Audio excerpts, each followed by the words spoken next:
puisqu'on est pris par le temps, pour terminer avec le sujet numéro 5, qui est un texte du père Alexis Diette, voici le titre. L'Afrique, grande perdante potentielle d'un nouvel ordre mondial fondé sur la restauration de l'état des natures et de la loi du plus fort. Le titre, pour expliquer, il est en train de nous dire qu'aujourd'hui, là, tout le monde voit ce qui se passe dans le monde. Il y a une guerre entre les Russes et les Américains. Si on classe le monde en deux, on se retrouve dans un monde divisé en deux. Le bloc soviétique et le bloc occidental. Il dit dans le combat qui oppose aujourd'hui ces deux grands blocs-là, l'Afrique va sortir perdante. La plus grande perdante sera notre Afrique et nous les Africains. Parce qu'en réalité, les deux grands blocs qui se battent là, les Russes là, eux, ils veulent nous ramener dans une situation où le monde va fonctionner comme dans l'état de la sauvagerie, dans l'état où les sociétés humaines n'avaient pas encore atteint le développement civilisationnel. Et pire, nous ramener dans une politique mondiale où c'est la loi du plus fort qui va s'imposer. Il dit donc que c'est nous les Africains, avec nos mini-États militairement faibles, nos mini-États non encore socialement et politiquement, économiquement intégrés, nos mini-États grévés par des dépendances multiformes qui aurions tout à perdre s'il advenait que l'arbitraire, la loi du plus fort et le désordre du fait accompli triomphent dans les relations internationales et fassent jurisprudence. Il dit tout ce qu'on voit aujourd'hui là, nous on est en train de se blaguer, ah non c'est entre les grands.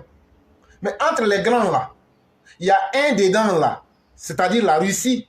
Vous voyez la Russie attaque l'Ukraine. La Russie vient aujourd'hui, elle veut changer les règles en venant détruire les bases de la politique internationale, en se foutant pas mal de tout le monde et en utilisant surtout la violence à travers des mercenaires et toute forme de violence. Alors que nous, les pays africains, là, quand tu prends la Côte d'Ivoire, petit pays, Libéria, petit pays, on est 54 petits pays. Nos armées n'arrivent même pas à lutter même contre les menaces intérieures, encore moins les menaces extérieures. On est dépendant des économies occidentales. Idéologiquement, on ne fonctionne pas avec notre propre idéologie. Il dit, face à toutes ces difficultés-là, on dit quand deux éléphants se battent là, toi, l'arbre qui est au milieu là, tu as quel bénéfice dedans? Il dit, c'est comme ça que nous, on sera comme un petit arbre qui est entre deux éléphants qui se battent. Parce qu'en réalité, la Russie là, la Russie n'est pas dotée de bonnes intentions et leur intention, c'est surtout d'installer, quand ils parlent de triomphe des relations internationales et face jurisprudence, que les relations internationales où on fait semblant de nous respecter, on va à l'ONU, on écoute chacun là. Les Russes veulent dominer les Américains. Là maintenant, quand ils vont dominer les Américains, ils vont s'imposer en maître absolu et ils vont imposer leurs caprices les plus violents. C'est ce qu'on appelle en philosophie l'arbitraire. Et donc, ils vont imposer la loi du plus fort qui va conduire à un désordre. Et ce désordre-là va conduire à un chamboulement des relations internationales. Et ça va faire cas d'école. C'est maintenant le plus violent qui va commander. Et dans la violence et en imposant ses caprices, c'est que Hegel appellerait la volonté de puissance ou la volonté de domination. Et donc, voilà où la Russie veut nous conduire. Donc quand je vois le Mali, quand je vois le Burkina, quand je vois d'autres pays dire non, non, non, quand la Russie va venir là, c'est là où on va se sentir bien. C'est là où vous allez vous sentir 10 000 fois mal. Parce que les relations que la Russie va avoir avec vous, ce sera des relations basées sur la violence, les caprices. Ça ne sera pas comme de la manière les Français et les Américains vous blaguent pour vous dire bon, allons doucement. C'est ce que le père Alexis est en train de nous dire en ce moment.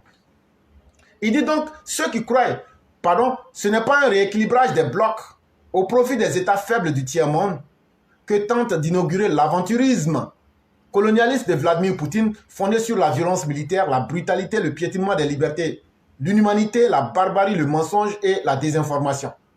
Il dit donc, les Africains qui pensent que quand il y aura ce combat-là, ça va équilibrer les forces, et puis maintenant il y aura deux blocs, et puis le monde va aller mieux. Il dit c'est faux. En tout cas pour les États du tiers-monde, les États les plus pauvres de la planète que nous sommes, ça va nous conduire à plus de violence, à plus de brutalité, à plus de désordre. Or, puisque nous sommes déjà des petits États, faibles dans tous les sens, idéologiquement, politiquement et économiquement, mais c'est à nous d'assumer donc toutes les conséquences de la barbarie, que ce soit de la part de chacun des deux blocs. C'est ça aussi qu'il faut dire. Et donc, une politique, surtout quand on prend le cas russe, qui est basée sur la brutalité. Allez demander à nos parents qui sont en Centrafrique comment on tue les fils et les filles de notre propre Afrique. Allez voir au Mali comment nos mères sont violées là-bas. Allez demander à l'armée malienne comment Wagner le canard chaque jour. Et donc, ceux qui pensent que c'est ça qui va les aider, sachez que l'inhumanité, le manque de compassion, la méchanceté, le mensonge et la désinformation, c'est ça qui va devenir la règle. Et surtout, la loi du plus violent. C'est un chaos mondial structuré par l'arbitraire, les rapports de force, la corruption du langage et l'injustice généralisée à un nouvel état d'aliénation mondiale qu'instaurerait l'anti-modèle poutiniste de guerre d'invasion et d'agression soutenu par un régime de dictature si cet anti-modèle parvenait à s'imposer dans les relations internationales. Il termine donc pour dire que si on continue à penser que la Russie va être un partenaire fiable sur des valeurs humaines, de civilisation, des valeurs de positivité, sachez que vous vous trompez. Ça sera, comme je l'ai dit, l'arbitraire que j'ai déjà défini, les rapports de force, c'est-à-dire que ce sera le plus violent. Et surtout, ça sera un nouvel état d'aliénation. Ça veut dire quoi? Ça sera un nouvel état de servitude, d'esclavage mondial que la Russie va installer. Mais qui va perdre le plus? Ce sera encore nous, les Noirs d'Afrique. Et donc, qu'est-ce qu'ils vont faire? Ils vont soutenir beaucoup plus de régimes dictatoriaux pour vendre beaucoup plus d'armes, pour qu'on puisse plus tuer les Africains et pour qu'il y ait plus de guerres entre les 54 pays États africains. Chers frères, on vient de vous dire toute la réalité. Et donc, si c'est ce que vous aimez, continuez à supporter la Russie. Mais ne venez pas vous plaindre demain.